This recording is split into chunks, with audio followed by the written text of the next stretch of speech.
Hi everyone! I'm going to show you how to log into Google Meet using your child's Fort Worth ISD class link. So to start, you'll go to fortworthisd.org in any internet browser and then click on Students up here at the top. Then you're going to click on My Fort Worth ISD Class Link Portal. For ease of use, this is a really good one to bookmark so that all you have to do is click on the bookmark rather than going through the Fort Worth ISD website every time. Then you'll click Sign In with Microsoft, and it will prompt you to sign in with your student's Google account. My account's automatically synced to this computer, so it automatically logged me in. And then you will look for the icon that looks like this.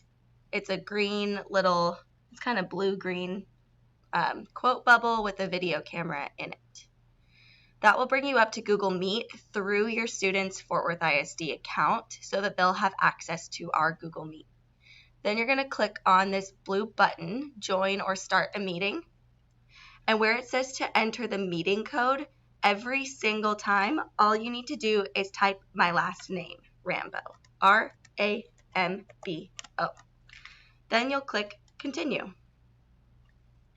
That will bring you up to our Google Meet. This is kind of the welcome page where you can get your settings ready. So you can make sure your camera is working and make sure your audio is working before you get started. Then my camera failed because I'm recording myself right now. But you'll click Join Now once you know that your camera is working. And that will bring you into our Google Meet, where you'll be able to see me and everyone else. Let me know if you have any questions, and we'll see you all on Tuesday morning at 8 a.m. Bye!